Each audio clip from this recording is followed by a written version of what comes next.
కొన్ని మాటలు చెప్పడం జరిగింది.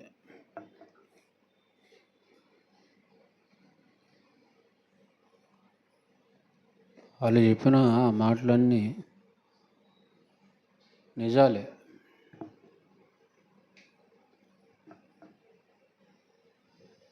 కానీ ఈ సమాజానికి నిజాలు ఎక్కట్లేదు, అబద్ధాలే ఎక్కుతాయి. నిజమేంటో తెలుసుకునే ప్రయత్నం ఎవరూ చేయడం లేదు. అనగా ఈ క్రిస్మస్లో దాగి ఉన్న పరమార్థం, నేర్చుకోవాల్సిన విషయం ఏంటో మనం తెలుసుకుందాం. ప్రతి ఏటా డిసెంబర్ మాసంలో మనం మాత్రమే కాదు, ప్రపంచంలో ఉన్నవారు ఎందరో, ప్రపంచం అంతా ఈ క్రిస్మస్ వాతావరణంలో ఉండటం అనేది మనందరికీ గమనార్హమైన విషయం. మనకందరికీ తెలిసినటువంటి విషయం, ప్రత్యేకంగా గుర్తు చేయవలసినటువంటి అవసరం అనేది లేదు.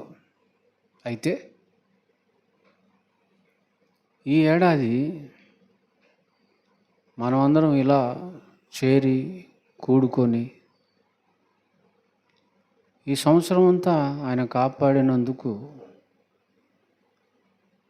కృతజ్ఞత స్తుతులు చెల్లించటం, ఈ క్రిస్మస్ ద్వారా ఒక మంచి విషయాన్ని నేర్చుకొని మన ఆత్మీయ జీవితాలకు అలవర్చుకొని మన ఆత్మీయ జీవితాలు మరింత మెరుగుపడే విధంగా మనం ముందుకు సాగటానికి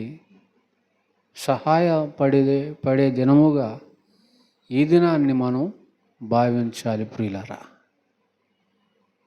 అటువంటి చక్కని అవకాశాన్ని దేవుడు ఈ రోజున మనకు కల్పించాడని నమ్మాలి ప్రియులారా.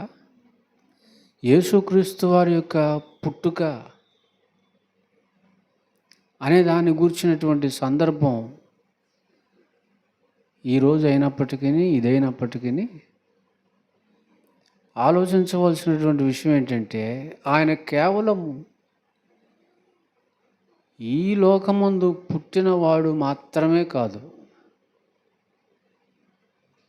ఆయన ఈ లోకంలో పుట్టాడు అని చెప్పే కంటే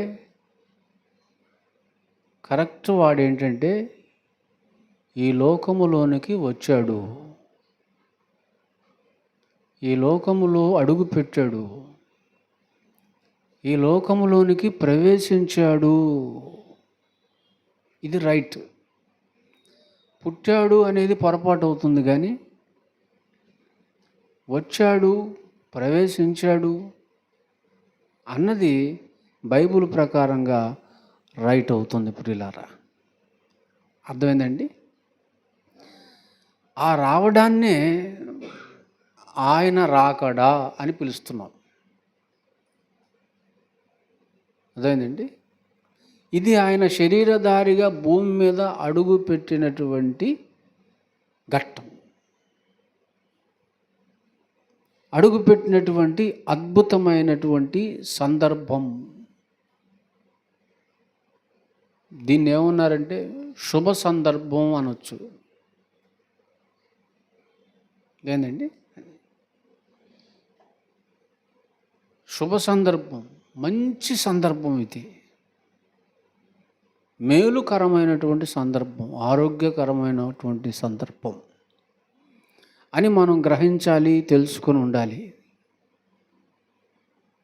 మరొకటి ఏంటంటే, దీనిని ఏ రాక అన్నారంటే మొదటి రాక,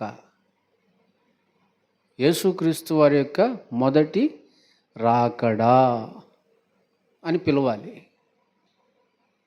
అని చెప్పాలి.